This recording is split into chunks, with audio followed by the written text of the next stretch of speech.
The name of the program is called Staying Grounded by Common Ground Project. Common Ground Project is a social enterprise regenerative agriculture farm in Freshwater Creek. We grow amazing produce on site, and then we employ women from asylum seeker backgrounds to come in and prepare delicious, culturally appropriate meals. These meals are then distributed and donated to food relief agencies in the community. The great thing, I guess, is that often these women who are often facing barriers to employment and often at the end of the food relief are now at the front and actually being paid to provide meals. It gives them a huge sense of confidence, connection, and often leads to future long-term employment.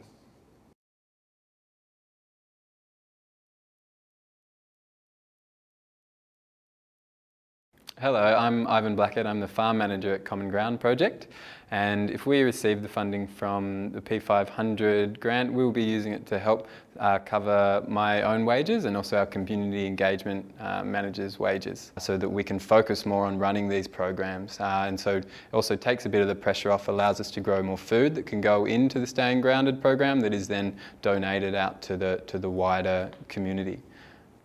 If we get the funding for the Staying Grounded program, we have the capacity within the hospitality part of the program to have 2 women coming through each week, and that's rolling over nearly 52 weeks of the year. And we will, at the moment, we've been doing 6-week blocks, so we'll have 2 women for 6 weeks, and then we'll have another 2 participants come through.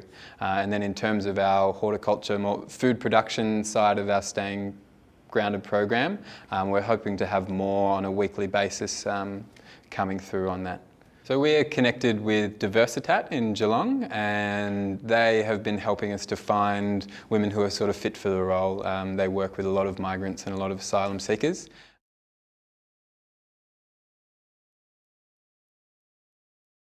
The Staying Grounded program needs to exist because at the moment, we have people facing disadvantage in our community. There is a lot of environmental degradation going on. There is poor access to health and food within our region and within these disadvantaged communities. The reason we chose to work with asylum seekers is because there are just so many people in our community from asylum seeker background who are struggling to gain employment, struggling with social isolation, struggling with basic rights to access to nutrient-rich, healthy food. And I think that we have an opportunity and an obligation to do something about it.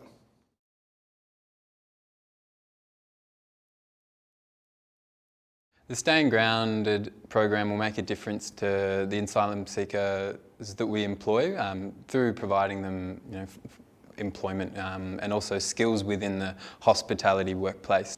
We will measure the benefit to the Staying Grounded participants through a measurement and evaluation framework that we've developed, an M&E framework.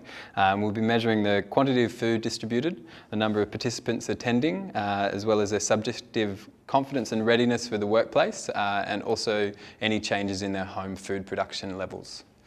So for the broader community, our food relief meals, which are being produced, we're producing about 100 meals a week at the moment, and they're going out to Feed Me Surf Coast and to One Care as well, and they're distributed to people that are in need for free. And these meals are highly nutritious and often more culturally appropriate than some of the foods that you do find in those sorts of food banks and food relief agencies. And also a lot of the food that we are growing at the farm, some is used in the cooking of these meals that are donated, and also where we do donate excess produce. And over the last few months we've donated about 200 kilos of fresh produce to Surf Coast Bellarine, which is then available for free to the community. We believe that the funds will allow us to have such a big impact, not only on the participants' lives in terms of gaining skills, potentially long-term employment, but also the effects in our community. So often the food that is available to these people in food relief agencies is really low quality, no nutrition at all, whereas these ladies are preparing food that is really high quality. And on an environmental level, the kind of farming we're doing, regenerative agriculture, it's all about rebuilding the life in the soil, sequestering carbon and reducing really harmful greenhouse gases. So it's a really important social and environmental issue. When I think back to when we first started 2 years ago, meeting Farishta, who is this lovely woman from Afghanistan who came here without a partner, with 3 children, really lacking confidence, hadn't had any employment.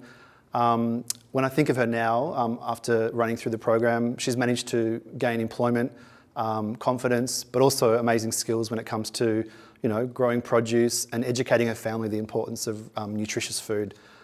She's just one person that we've affected, and there are many more like that, and we would love to be able to do that on a larger scale.